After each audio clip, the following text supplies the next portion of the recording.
hope I live up to that introduction. You know,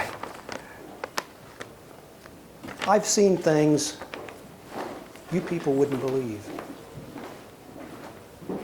I've held a KGB officer in my arms as he wept because he would never see his children or his wife again, having been betrayed by the traitor Aldrich Ames. I've held in my hands the complete plans for a 15-kiloton nuclear weapon. Everything you need to construct a 15-kiloton nuclear weapon. To put that number, that abstract number, in perspective, the explosive force that destroyed the Oklahoma City Federal Building in 1996 was only 1.5 tons. So this was 10,000 times that yield. In Oklahoma, 165 people died. In Hiroshima, which had a 15-kiloton weapon dropped on it, 140,000 people died. This kind of work is what I call psychologically righteous. If we can prevent that. And a while later, I had in my hands direct communication from members of the AQCON Nuclear Weapons Network, which detailed what they were producing, and that led to the interdiction of the BBC China in 2003, which was the largest interdiction of nuclear weapons and material components in history. Thousands, literally hundreds of thousands of components that were destined for a madman, for Libya's Colonel Gaddafi, who would have had no hesitation in using this, maybe against his own people. I recall in 2011, when Gaddafi was overthrown, an analyst said, "Jim, you know, if your team hadn't done what they did, he would have used those weapons against his own people or against Europe for a distraction." Because ultimately, what we discovered was Libya did have a nuclear program, much to the amazement of a lot of senior leaders at CIA. In fact, I recall one very senior leader who will go unnamed, who looked at me with contempt after I told him that we had indications that Libya was acquiring nuclear weapons capability, and he said, "Jim, that's impossible. If Libya were getting a nuclear weapon, we'd know about it." And I felt like saying, well, know about it, because it's happening. So I joined the agency in 1980. I actually first interviewed with the agency in 1976. I was in my last year of law school at the University of Texas, as Carlos pointed out earlier, and the CIA's Office of General Counsel was coming to interview for attorneys, because the CIA, like any large organization, needs attorneys to either keep them out of trouble, or frequently, in the CIA's case, get them out of trouble. And so, mindful of the fact that I didn't have a job yet, and I know there's several graduate students in here, you're in your last year of graduate school, and what's on your mind? Job. So I went to this interview, and I met a Mr. Bill Wood, a former CIA case officer who was interviewing prospective attorneys for CIA's Office of General Counsel. We got about 2 minutes into this interview, and he looked at me and he said, "Jim, have you ever thought about the clandestine service?" Now, this was 1976. CIA did not even have a sign out on Dolly Madison Boulevard. There was a sign, and it was actually a true sign. It said Federal Highway Administration. And there actually is a building back behind our campus, Federal Highway Administration. But when he asked me if I'd ever considered the clandestine service, I said, "I don't even know what you're talking about."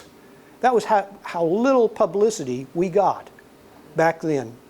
A lot of my colleagues would say those were the good old days when we didn't get a lot of publicity. But anyways, Mr. Woods said, "Well, I can't tell you much about it, but I think you'd be good at this." So I was intrigued. I took his application, I took it home that night, and then reality struck. I'd been married at that point for only a year, and my wife's mother was very ill, so ill that I knew there was no chance that we were going to move to Washington, D.C., and then thousands of miles overseas. It just wasn't going to happen. So reluctantly, the next day, I returned that application, and instead of going into the process of trying to become a CIA officer, about which I knew nothing, I went into a family business. How many of you have ever been in a family business? I bet you I know why you're no longer in a family business. It's that F word, family.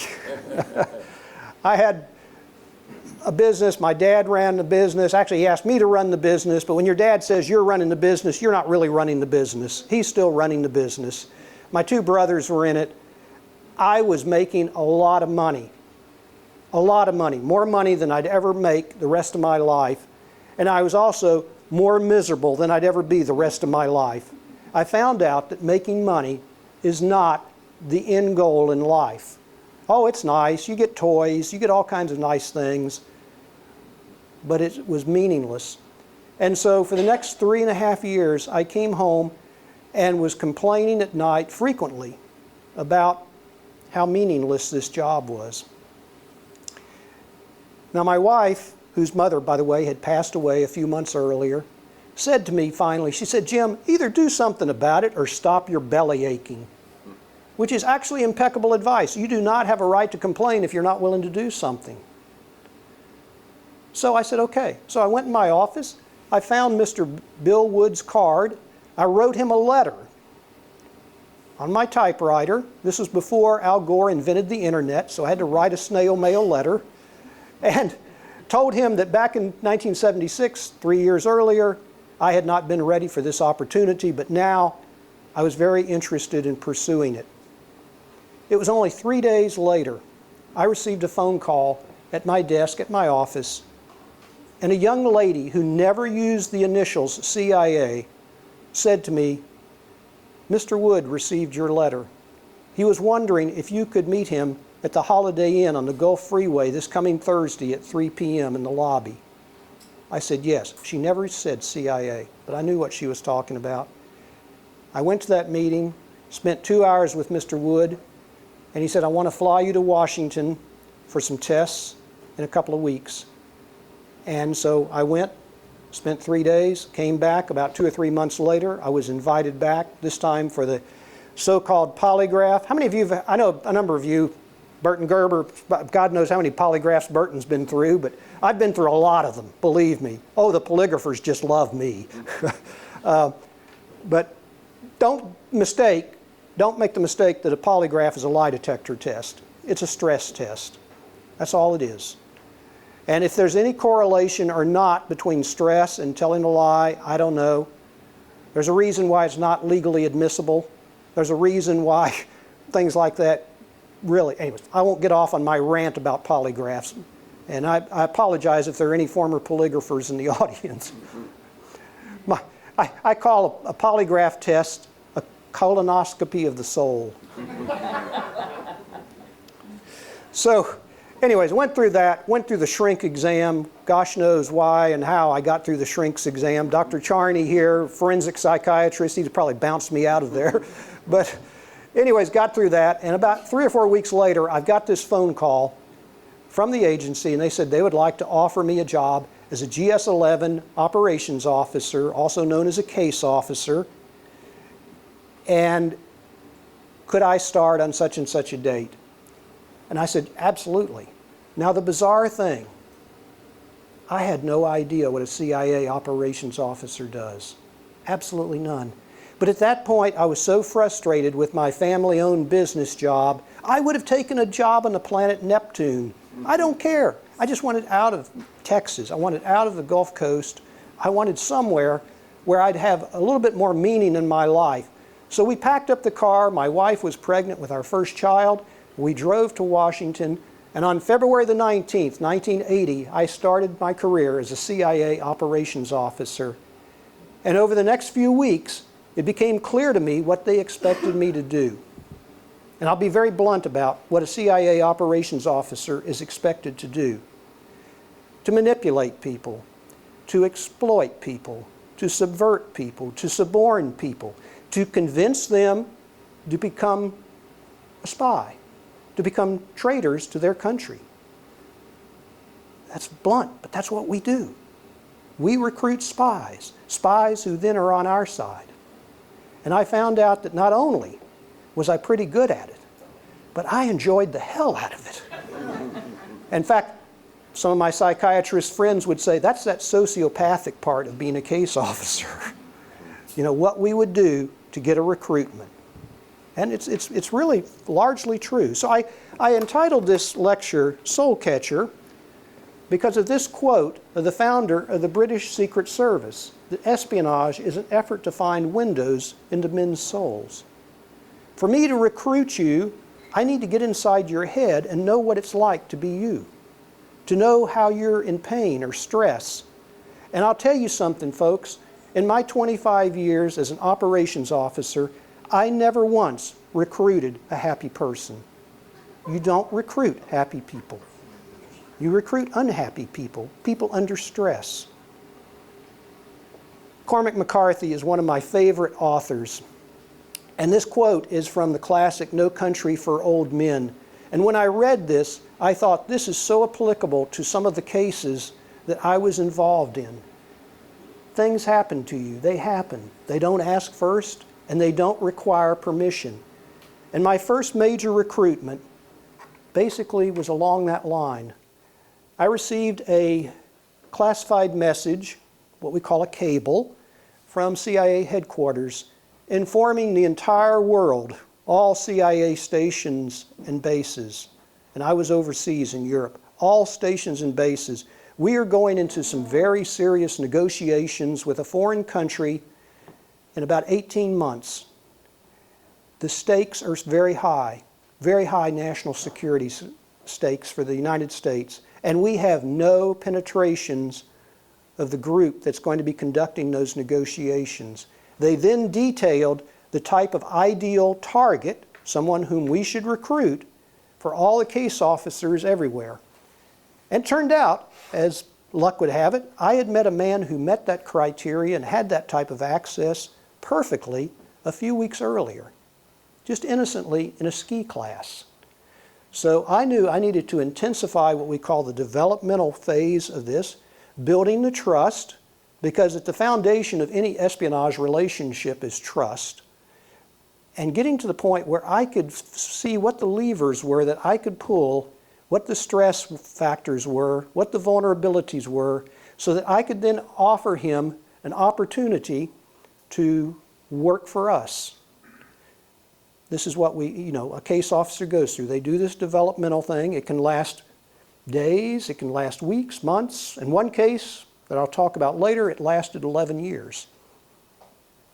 Yeah, it's a gradual thing where you get into somebody's head and you find out what makes them tick. Well, I was a first tour officer. I was very naive. And I became convinced that I could recruit this guy, this target, based simply on, we had a friendship, a fairly recent one, mind you, but a friendship. And I thought, I know I can recruit him just based on the force of my personality. Now that's naive, people. That's not going to happen. But if I was naive, headquarters was doubly naive because they approved it. I guess they thought, do you remember that commercial, let Mikey eat it? Let Jim do it. See what happens. So they naively approved my pitching this person. When we make a recruitment proposal, we call it a pitch, to commit espionage. And so I took this man to dinner. And I told him that if he could give me privileged insights into their negotiating positions, share those with me, that in return, I would be willing to give him a consulting fee of a certain amount per month. It was a nice figure. And I still recall him looking at me, and he said, Jim, you and I are friends, but what you're proposing, that's morally wrong. I've pitched somewhere between 50 and 60 people in my CIA career, and he's the only person that ever proposed a moral objection. Why do you think most people would turn you down? Say? Fear. Say it again. Say it again. Fear. Fear. If what you're offering is here, and they think the risk is here, what we have, folks, is a delta, a difference, is fear. And in fact, I pitched, I didn't recruit at first, I pitched an African case officer a little while later, an African intelligence officer, and the first words out of his mouth were, "Jim, they hang people in my country for doing things like that." He was right, they would. But then he surprised the heck out of me when he said, "But could I have a rain check?" I said, "What?" He said, "Yeah, a rain check. You know my son, he's only 3 years old now, but in 15 years he'll be university age and I might need you then." I wrote that down in a file. Don't ever tell a CIA officer something you don't want written down in a file. 15 years later, this guy was assigned to Washington. And Africa Division came to me and asked, "Do you think he meant it?" I said, "Yeah, knowing him, he meant it." And I can tell you folks, that rain check was cashed in 15 years later. So let's go back to my friend. He has turned me down. He has said this is morally wrong, and I've been smart enough not to say anything else, not to rub it in. But then after that dinner, I started thinking, uh-oh, we have a saying at CIA that it's okay to get turned down, but not turned in. Meaning, this man, I haven't told you this, but this man was the number 2 man in his embassy, what we call the Deputy Chief of Mission. And his ambassador was known to be a real firecracker. And I thought, what if he goes to his ambassador and mentions the fact that I just pitched him to commit treason? My mind, I'm thinking, okay, I know I had headquarters approval to do this, but I'm 10,000 miles from headquarters and I can see them already backpedaling away from me saying, how did this fool Lawler mess this up? You know, we should have never done it. And there would be an accountability, especially if this ambassador, who was the firecracker, came into our ambassador's office, stormed in and said, what an outrage this is. You know, there's a good chance I would have been sent home because I would have embarrassed the ambassador. There'd have been a big political hoorah about it and everything because I'd pitched this senior officer in this foreign embassy. Nightmares going through my head. Finally, about 3 days later, I worked up the courage to call him up just to see if we were still friends. I called him up. First good sign was he didn't hang up in my ear. That was a good sign. And I said, you know, I enjoyed our dinner the other night and was thinking, you know, if you're available, why don't we go out again this Friday night? To my amazement, he said, you know, Jim, I was thinking the same thing. So I was relieved. So a few days later, I went to this second dinner, which was 1 week after the first one, with one goal in mind, and that is to try and smooth out any choppy waters.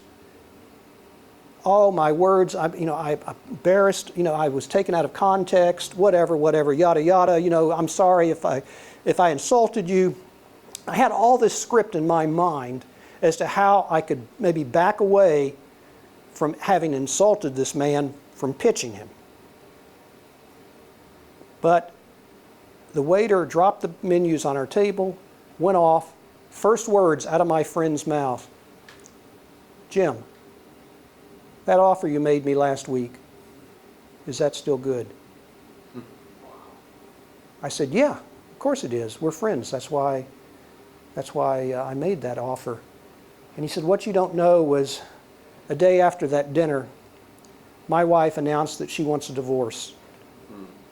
And I cannot pay her the alimony to which she's entitled. I cannot afford to put my boys in private school when we go home next summer. Because in my country, if you don't get a private education, you don't get an education. I can't do that unless I accept your offer. And I know it's morally wrong, but I've got to take it. Well, there's something they teach you in law school, that if the judge rules in your favor, shut up and get out of court quickly. So I shut up, and I let him become my first recruited spy. He did so, and at the first meeting, after that acceptance, that recruitment pitch meeting, he brought me a stack of at least 5 or 6 inches of classified material from his embassy. And then it became very interesting, the motivations for espionage. They're not that simple sometimes. And I always say there's seldom a single motivation. It's what I call a mosaic of motivations. As he handed me this 5 or 6 inches of classified material, he told me, Jim, let me tell you something you don't know. I hate my ambassador. That son of a bitch, he steals credit for everything I do and everything everybody else in the embassy does, and he goes around this country like a little banty rooster, bragging about how he's God's gift to everybody. I can't stand the guy. And so when I hand you this classified material, it's as if I'm kicking that son of a bitch in the face. I looked at him and I said, we're on the same team now. Bring me some more of this and let's kick him again. He did. In fact, he became very prolific. And subsequently, when he went home, well, actually, let me tell you about his polygraph test. We had to put him through a polygraph test for a very simple reason, because when he was going to go home to his home country, he was going to be handled by one of my colleagues, but not a person under official cover, but under non-official cover, meaning that person would not have diplomatic protection if there were some way that this was a compromised operation. So headquarters, to satisfy its CI element, was going to put him through a counterintelligence polygraph test, a very simple one. And when you're a case officer, you always review the questions that are going to be put to your subject beforehand with the polygrapher. And so there were three very black and white questions. Number one, have you told anybody about your secret relationship with CIA? Yes or no? Number two, did anyone direct you to volunteer to Mr. Lawler at that second meeting? And three, are you working with any intelligence organization other than CIA? Very simple, black and white stuff, okay? The polygrapher is supposed to stick to that script and not go off on a fishing expedition unless the target says something that gives them a license to do that. To my dismay, however, I had a young first-tour polygrapher who'd never been overseas and probably had never met a foreigner before. And the first words out of his mouth were, golly gee, I'm just wondering why you're doing this. And I went, uh-oh, here comes the moral epiphany. He's going to storm out of here.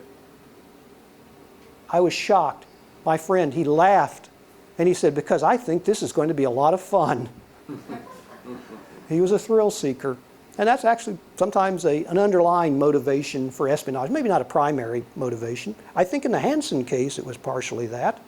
A bit of a thrill thing, an ego thing. It's part of ego. We're going to get into the ego part in a moment. But anyways, he went back to his home country. He became a key part in the negotiations. He would tell us not only what their bottom line was, but what their fallback positions were. Meaning, if you were buying a car or a house, how would you like to know the bottom dollar you could offer before the seller walked away? And that's what he told us.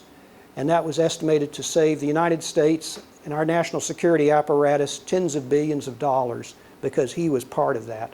And he gave us exactly the script, what was going on, what their official positions were. So that was my first experience at recruiting someone. I used to be a rock climber. And in order, do we have any rock climbers here? Anybody? Rock climbers? Okay, yeah. To climb a rock, you're looking for the cracks, right? You can't climb smooth rock. People are a lot like that. I look for the cracks in the person. And if I don't see any, in one case, like I told you, it took 11 years before I saw the crack. I can't climb the rock. You can't climb smooth rock unless you're Spider-Man or a housefly. So, but I say sometimes you can actually put that little crack in the windshield. That's so frustrating when the crack in the windshield and it spider webs out. Sometimes you can plant a suggestion. And I did that. I think it was on my 4th tour. I was developing a person from a particularly very difficult country to recruit people from. They have a very draconian counterintelligence service. I mean, really draconian. And we had not had much luck in recruiting anybody from this country for a long time. Well, it turned out that this particular target and by the way, the way I met this guy, I just cold called him. I saw that he had just arrived in country about within a week of me. I called him up, said, you and I are both new in town, how about if we go to lunch? He said, sure. And then over lunch it developed that he and I share a hobby. It's called long distance running. But there was a big difference between him and me. He's world class, and I'm not. But what that meant was I had to shut up and listen as he talked. And he was like a little teapot that would just boil over, giving me all the gossip in his embassy as we went running. But he was from the dominant group in his country. He was young and single, drove a spiffy little BMW. I mean, he was on top of the world. I saw nothing that I could ever pin a recruitment pitch on. But we became friends, and we would go out every Saturday and go long distance running. Well, I moved on to another post, but he contacted me. He had fallen in love with a girl from this country, and he asked me to be his best man. Oh yeah, when I'm coming after you, you and I are going to be close. So I went back to where he was stationed, and at the rehearsal dinner the night before the wedding, I did what we call just floating a little trial balloon. I told him, I said, you and I are like brothers. And if you're ever in trouble or ever need something, I've got special connections in Washington. I'll help you. This is what we jokingly sometimes refer to as showing a little bit of thigh. And he said, well, I appreciate that. So it wasn't a pitch. It was just kind of, I want him to know he's meaningful in my life and I'll help him. So life happens. He gets assigned to a third world country, and his wife, who had a very comfortable upbringing, is very uncomfortable there.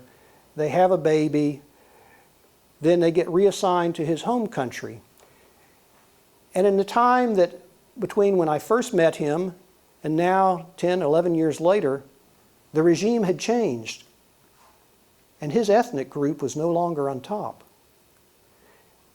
One day he wrote me a note and he said, Jim, I could work 24 hours a day, 7 days a week, and I'll never be promoted again. How can someone who's give allegiance to a country that treats its people like that? That's like a big neon sign, recruit me. So I said, the other little thing that I forgot to mention was he got divorced. His wife was so unhappy with this being 10,000 miles from her home country, she ended up taking their 2-year-old baby home, back home. If you've noticed a pattern in some of my recruitments, divorce is a big one. You'll never be under more psychological, emotional, and financial stress than when you go through a divorce. I recruited within a several-year period a number of people going through divorces, and headquarters nicknamed me Dr. Divorce. I mean, what we do is in fact a predatory thing, but they are under stress. He was under a lot of stress. Wife has taken, ex-wife now, living back in Scandinavia, has taken their child home. He's gone home to his home country where he's treated as a second or third class citizen. He tells me that. And I know that he was going to her home country to celebrate their daughter's 3rd birthday. So I said, I just happen to have a business trip going through that part of the world. Let's talk about job opportunities. He said, sure. So this is 11 years after I met this guy. And it took me about 30 seconds to break cover to say, I know you may have suspected who I really work for, but I work for the Central Intelligence Agency, and I want to give you an opportunity to come over and be on my team. And he said, Jim, now I've got something to believe in. He worked for us for a number of years. In fact, he became so emotionally committed to us that when 9/11 happened, he was at his foreign ministry and he saw those twin towers falling and collapsing. He said he got very emotional. He said, I almost started crying. And my colleagues wondered why in the world I was so upset. That's in America. It doesn't involve our country. And he told me later, he said, what they don't know is I'm now on your team. They do a transfer of allegiance. That's how you can, and David could correct me on this, but I think they need to reconcile the fact that they've done something abominable, treason, but it's not treason if you're betrayed first. At least that's how they rationalize it. So he was betrayed first by his country, just like my other guy was betrayed by his boss. This is called, the Jesuits call this covert compensation. He's going to get back, he's going to do something, he's going to equal the score, and no, I was not the first person to betray anything. You did this. And so they're compensating doing this. He worked for us for a number of years. He took the money that we paid him, he invested it in a business that today is very successful. And he says his only regret is that he doesn't have a picture of me to put in the business with the caption, "Our founder."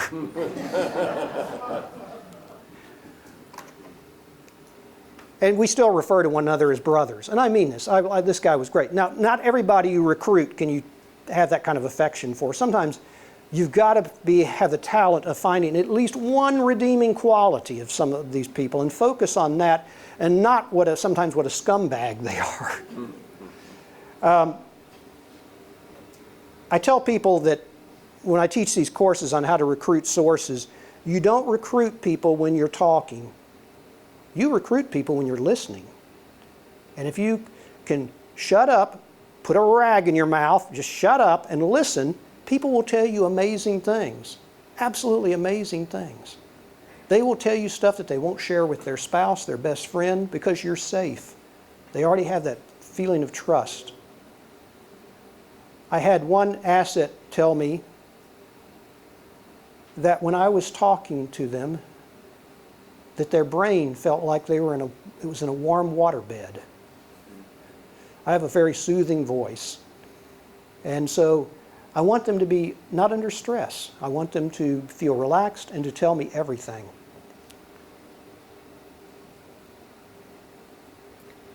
So, you become a student of human frailty. Divorces, loneliness, revenge, ideology. We'll get into those in a moment. A lot of our targets, especially a lot of our Asian targets, are very concerned about their children's education. And we can make it more palatable for them by saying, well, this isn't for you, but it's for your grandson. And so we're doing this, we together are doing this for your grandchild. And that appeals to a lot of folks, especially if they put a high premium, as a lot of people do, on education. And guess which country has the best universities in the world? Some of the best? The United States. Medical assistants. I recall one person I recruited whose daughter had contracted HIV through a blood transfusion. Again, we've got the best medical care in the world. Respect and self-esteem. Who doesn't crave that? When I tell somebody, that report you gave me last time, the President of the United States read it, and he wanted me to thank you.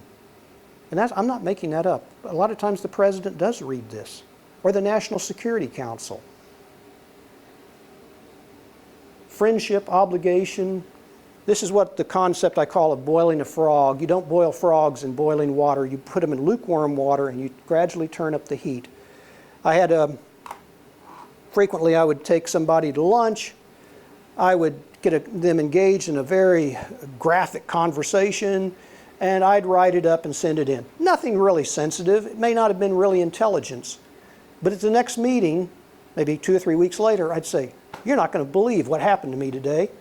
I came in and I had a note from my headquarters in Washington, and they've given me an exceptional performance award of $2,000 based on that information you gave me. But I can't accept that. That was your intellectual property. You and I are a team. Come on, you've got to share. I've got to share this with you, otherwise I'm going to feel really guilty. And I slip an envelope under a menu with maybe $2,000, $1,000 in it. And then they start thinking, well, if Jim liked that, I wonder how much he'd pay for something a little more sensitive. So you lead them down that path. heavy amount of narcissism in a lot of the people we recruit. I mean, there really is. There really is a fair amount of narcissism, sometimes self-destructive narcissism. I'll get onto this in just a moment on lonely people. And other services playing by different rules. The Russians, the Chinese, the Russians are masters at this. Now, I am not going to deny that the CIA has done this. I'm not going to say we've never done this. We have. Personally, I don't like it because it's like having a rattlesnake in your back seat as you're driving down the street. I want somebody to be positively motivated to work with me, to please me, to devise new ways to steal intelligence. I don't want somebody doing this under coercion. But other services do it, and they sometimes are very successful at it. The Russians, like I said, are masters at it.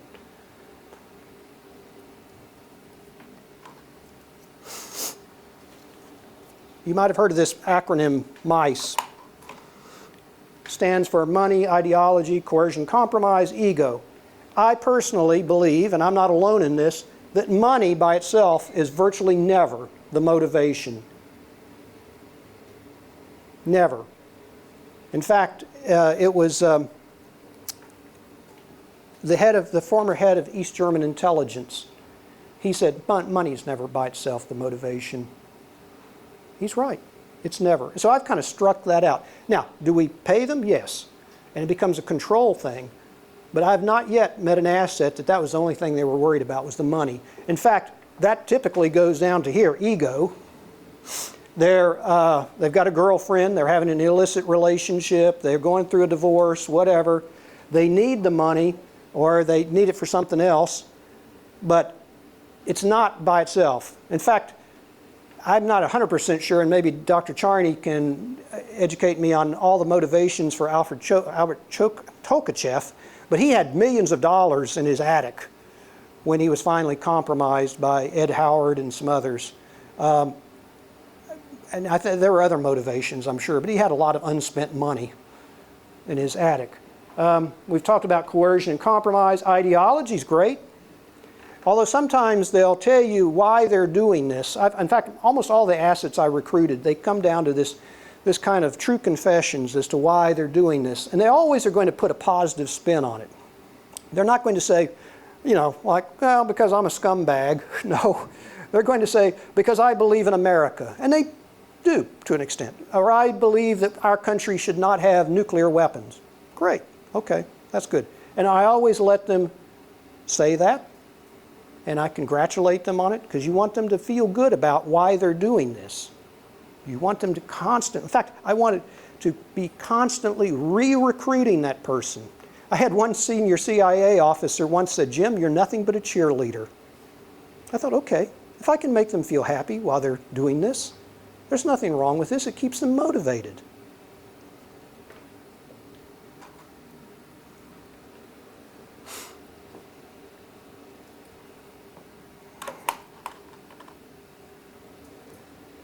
Getting the insider, that's worth 100 technical penetrations.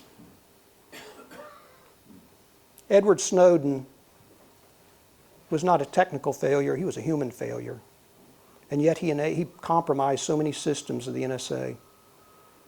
But mapping out human resources, IT, when I was working as a consultant at DOE, Department of Energy, Intelligence and Counterintelligence, the head of their IT section came to me one day and he said, Jim, you don't know it, but every word you write, there's about 30 people in the back room who read that.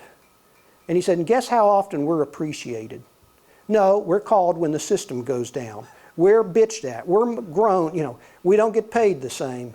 I used to get him to give a talk on how IT people are very vulnerable to foreign recruitment because of that. We treat them as part of the furniture or the plumbing. When your plumbing doesn't work, you bitch at the plumber. When your computer doesn't work, you bitch at the IT staff. And they're not paid like you are. Seeding operations. How many of you have heard of the Cambridge Five? Yeah, of course, yeah. Cambridge Five, the most successful seeding operation in history. What do I mean by a seeding operation? It means you recruit someone before they go into the organization you want to penetrate, and they are already a spy when they join. Two recent examples, Ana Montez and Manuel Rocha. They were recruited before they were in their respective organizations, one into DIA, one into the State Department, and they were working for the Cubans. It was a brilliant Cuban seeding operation. Back in the 30s, there was an NKVD, that was a predecessor of the SVR, the KGB, NKVD, Soviet intelligence officer named Arnold Deutsch. And he recruited at least 3 of the 5 Cambridge 5. All of them were left-leaning Marxist students at Cambridge. Good families. But it was such a great thing to flirt with communism and Marxism back in the 30s, and they did. And so he recruited them basically on ideological grounds. All 5 went into senior ranks of the British service, and their output was so good that Soviet counterintelligence thought they'd been turned and it was feed material. But it wasn't. In fact, when they recruited Harold Kim Philby, the most famous of the 5, he was the head of station here in Washington, basically their chief of station. Used to have weekly dinners, weekly lunches with James Jesus Angleton, the head of CIA counterintelligence, and I'm sure they shared, at least Angleton shared everything, which went straight to Moscow. Philby was so good and talented, there was rumors that he could have been head of MI6 at some point. That's a seeding operation. And as I said, the Cubans are using it. They're still using it. Recruit someone before they get in, feed them in. It's a long-term investment. I know of a CIA case officer who recruited a third world person back when they were just a junior, maybe even before they went into their country's program. 20 years later, this guy was head of their WMD program, and he was still faithful to us. I mean, that was brilliant.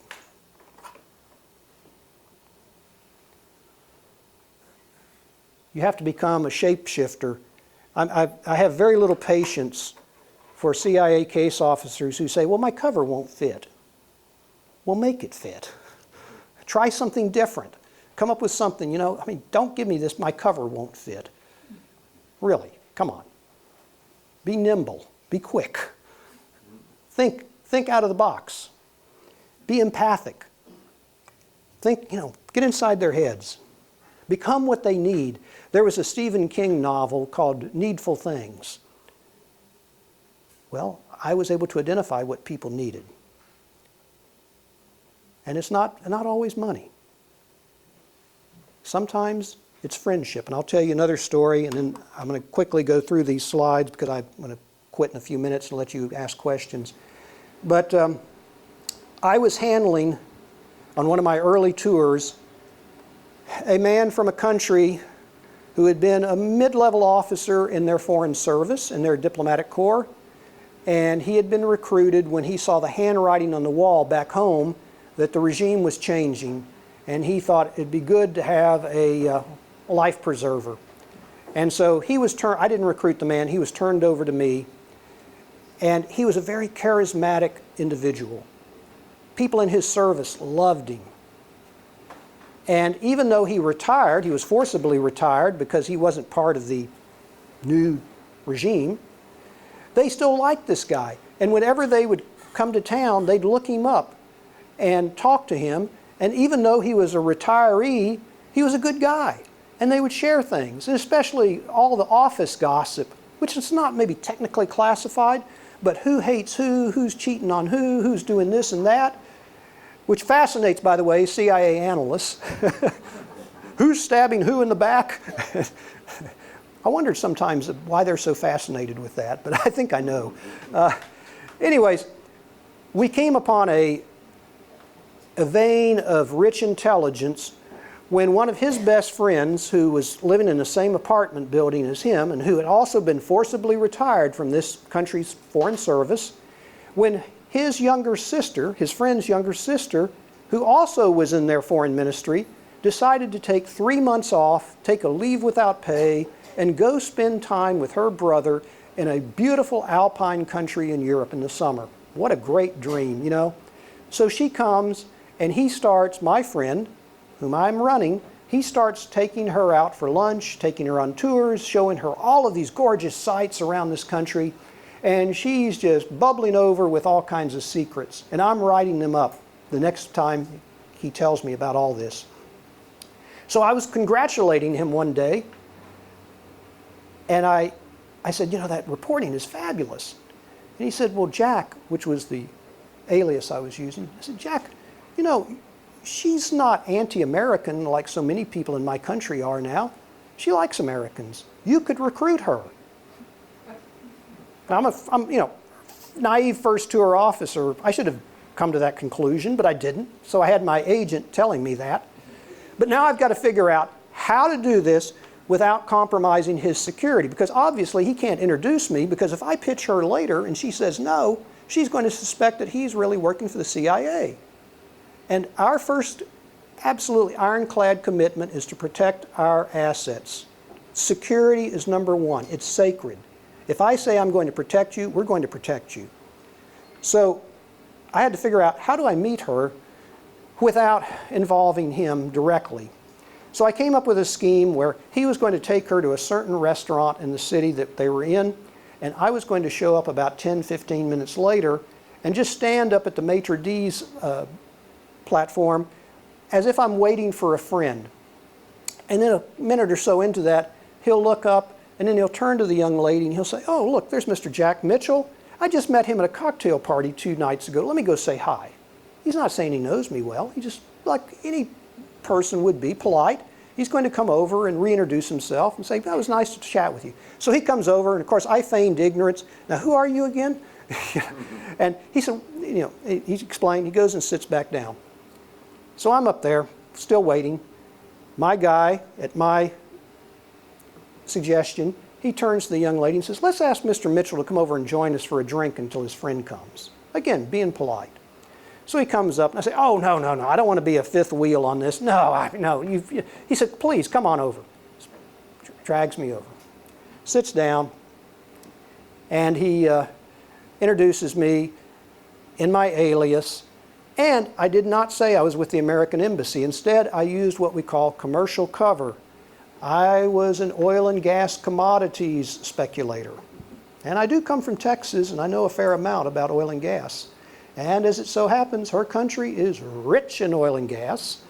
And so when I found out discovered she was from the embassy, I said, or from the foreign ministry back home, I said, how about if we have lunch? She said, sure. So within a meeting or two, I commercially recruit her to give me privileged insights into what her country was doing in OPEC and in the oil and gas markets. Because if it just moves like that, her country has such a disproportionate effect on the markets. Literally, had I been genuinely an oil and gas commodities broker, I could have made a lot of money. Now, I knew something before I pitched her that my friend had told me that she required a medical procedure that was going to cost her about $5,000, which she didn't have. And her home office back at the foreign ministry said, we're not going to pay for that unless you come home. You're not assigned to that country. You're assigned here to the ministry. We'll pay for it here. So she was distraught. This would ruin her sabbatical, and she didn't have a way to get this procedure done until she met Jack. And Jack pitched her on this commercial basis, and as a sweetener, I included a $5,000 little signing bonus. And she shared a few things with me. We celebrated with champagne. I went back to my office in that country, thrilled.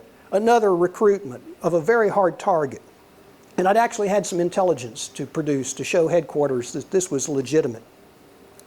And that's when my boss looked at me and he said, that's great, Jim. He said, we're celebrating. The chief of the division, the chief of the area where she's from, we're all, the chief of station, we're ecstatic. He said, now you've got to go back down there and tell her that you really work for the CIA. I said, what? He said, yeah. He said, we're interested in a lot more than oil and gas in her country. And he said, secondly, for her own protection, she needs to know how serious this is. It's not a casual commercial consultancy. She may go out and tell her 40 closest friends about how she's making so much money a month now on this consultancy, and she would jeopardize herself. And finally, how are we going to communicate with her? Because our nation doesn't have an embassy presence there anymore. We're going to have to put her on some kind of covert communication system, which then entails a polygraph. How are you going to explain that? You need to go back down there and break cover. So I go down there. I've got like a black cloud over me. I'm thinking doomed, doomed, doomed, doomed. I break cover. She looks at me. She said, "Jack, you're a nice guy, but I can't do that. They'll see that I'm a spy. I can't do it. Look, I'll try and get you that money back that you've advanced me." But she said, "I can't do this. I quit." I didn't argue with her. I was thinking, she's pretty smart. So I go back and I tell my boss, "Well, about like I expected, she quit." He said, "What is it that I said the first time you didn't understand, Jim? The chief of the division, the chief of station, everybody is cheering and you want to take the score off the scoreboard? No, you go recruit her." Nothing like a little pressure. So I called her up, said, "I know you're leaving in a couple of weeks, but could we have a farewell dinner?" And she was not hostile. She was kind of cool. And she said, "Yeah, sure." So I said, "Okay, this coming Friday, I'll meet you at this particular restaurant." So I'm on a train going to the city that she's located in, trying to think of some way to convince this woman to become a spy. And I'll be honest with you folks, I couldn't think of a thing. I could not think of a thing to change her mind. But as I walked through the train station, I passed a gift shop, and there I thought the decent thing to do would be to buy her a going away present. So I did. I bought her a little bud vase, not any taller than this microphone, very delicate. I think it cost me the equivalent of about $50. I had it gift wrapped, put it in a plastic bag, took it off to my hotel, and then I went to the restaurant that evening. Now this restaurant, probably the most romantic, one of the best restaurants in all of Europe. Fabulous cuisine, fabulous service, quiet music. It looks out on an alpine wonderland. It is just absolutely perfect. It's so romantic and everything. Now, a little bit about her. She comes from a country where the women, in my sexist opinion, are some of the most beautiful women on earth. They dress beautifully. They have eyes like pools of water that you could fall into. They're absolutely drop dead gorgeous.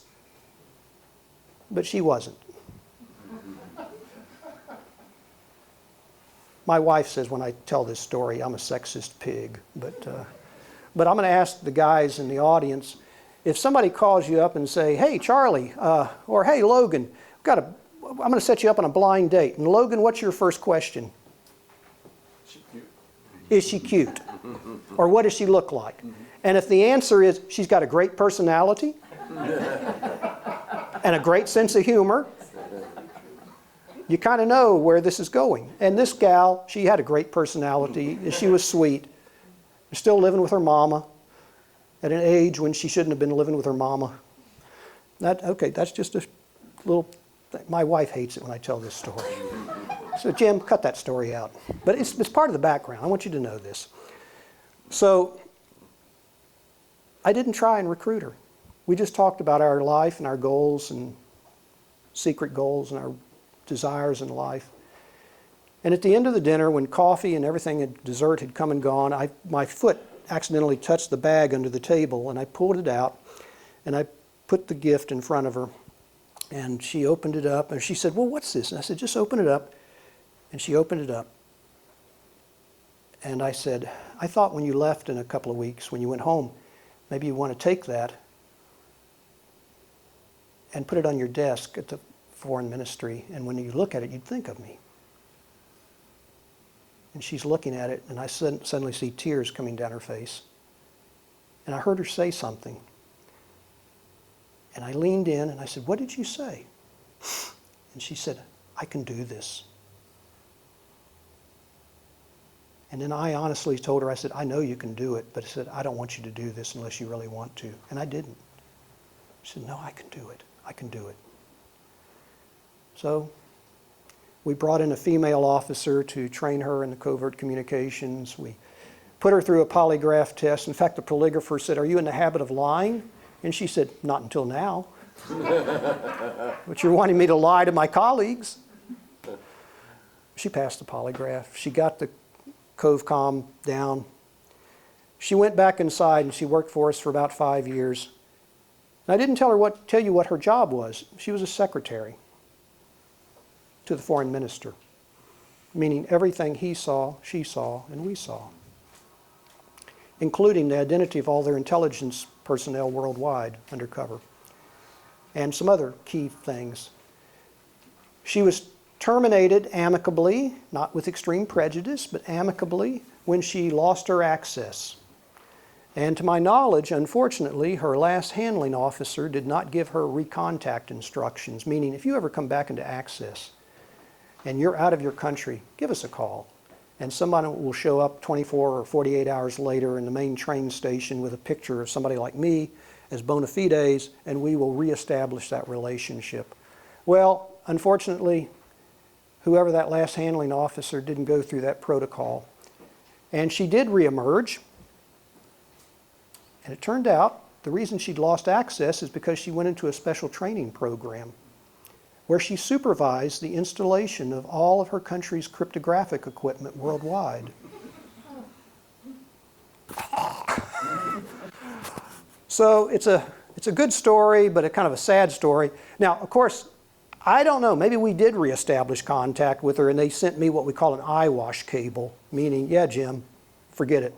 You no longer have a need to know, because I didn't. I mean, that's a very sensitive. If we really had somebody like that, she would be worth her weight in gold.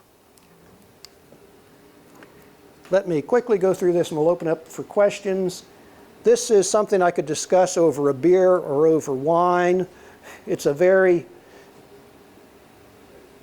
mystical thing about a top recruiter has an ability to almost mentally link with a target. In fact, if I'm pitching you, you and I are going to be in a different plane of existence. There could be fires, explosions going off. We won't hear them. And I'm trying to bring you into my control. That's called what I refer to loosely as the metaphysics. I always enjoy this slide showing it to counterintelligence experts. Recruiting non-intelligence people is not as much fun as recruiting somebody who knows better. It's more even match. And this is the keys to success for a recruiter. A lot of these we've gone over. Curiosity. I had one friend who said, Jim, the reason you're good at what you do is because you're naturally curious. I am very curious. I don't have to fake that. Secondly, keen listening ability, extreme empathy, patience. We talked about that. Persistence. Creativity, God, we could always use more creativity. Careful observer of stressors in people's lives. Ruthlessness, a harsh term, but by that I mean never forgetting why you're doing this. You're not doing this just to make a friend. You're doing this to recruit a spy. And the mediocre to poor case officer is one who fears rejection. And I tell my students, if you've never had a pitch turned down, you haven't pitched enough people. That'd be like if you were a poker player and nobody ever called you and you went bust. You haven't bluffed enough. So, and the other one is the person who fears rejection, that they, if I pitch somebody and they say, well, that's what you really wanted, you didn't really want to be my friend. Well, that's part of the cost. I'm sorry. Having the powerful or persuasive personality, and finally, again, the metaphysics. I'm going to quickly run through this. I told David Charney, who's a good friend of former FBI Special Agent David Major, who conducted a course on counterintelligence and successful intelligence operations. There was one at the dawn of the Bolshevik regime called the Trust that was created by a man named Felix Dzerzhinsky. Who in the audience can tell me who Felix Dzerzhinsky was? Yes, sir. Yes, sir. He was the founder of the Soviet secret police, the Soviet intelligence service, the Cheka, which became what we now know as SVR and FSB. And he was faced with an existential challenge in 1917-18 of the counter-revolutionaries trying to overthrow the Bolshevik Revolution. And he made this amazing deduction that in order to defeat the counter-revolutionaries, I've got to become one. And his Chekist agents fanned out across Russia, pretending to be counter-revolutionaries, and they smashed them. And so I was faced with, how do I defeat proliferators? I became a proliferator. And so we built businesses, we specialized in certain kind of uranium enrichment equipment. The reverse of the Hippocratic Oath, that's what my group that I led took, meaning we always do harm. I was a symphony conductor, bringing in the HUMINT, the SIGINT, the computer int. So that's that. I'm going to run through one more slide. This was a note that George Tenet sent me on the day before, a couple of days before he resigned in 2004. This was the culmination of the AQCON nuclear network disruption that we did and disarming Libya. I love this quote from Norman Mailer. Great book, by the way. And I dedicate this to David Smith. My son was a Marine with him. So I'm going to open up for questions. I've gone over my time. If there had been a shepherd's crook, I would have been yanked off the stage. So, yes. We've got one question. Or anybody who wants to stay a little longer can ask me more questions. But come on. No questions mean I didn't communicate. Yes, sir. How do you determine when someone is ready to commit to, I guess, switching sides? How do you know when that point is where they're ready to, I guess, swap over? How do I know when somebody's ready to accept a pitch? Probably 90% of the time when I go into a pitch, I know how it's going to go. My success rate over my career was probably around 90%. And in fact, people sometimes say, well, would you pitch somebody that you know would say no? And I say, why would I do that? But I usually have a feeling for it. I may have sent out some trial balloons, little things, hypotheticals. They've mentioned some problems they've got. I love it when they confess their problems. Then I know that I can help you with that problem. But it's never 100%, which is good. If it were 100%, it wouldn't be any fun. I like to have the risk factor. Yes, sir. How often has it happened that an asset turns against you and creates untold havoc? Once, I pitched a guy, and 18 months, he kind of hemmed and hawed, turned me down, and then about 18 months later, he was under a reinvestigation by his home service. And he had been a casual contact of some of my colleagues years earlier, unbeknownst to me, because headquarters had not done much of a thing. And have you ever heard of the spies papers in Iran, where they reconstituted a lot of the shred? When we used to shred classified stuff, we didn't do a good job of it. They literally, it was just kind of like wide ribbons. They pasted these wide ribbons together, and he was identified in the spies papers as a contact to the American embassy. So when he was under reinvestigation, whoever the investigator was brought this up. And have you had any contact recently with CIA? Well, it had been 18 months, but he threw me under the bus. So, and you know what? I can understand that. But I had to be very careful because that particular country's counterintelligence service was very good. So yes, it happened once. And I know why it happened. Yes. Okay, we have to. Okay. All right, well, thank you very much. But if any last questions.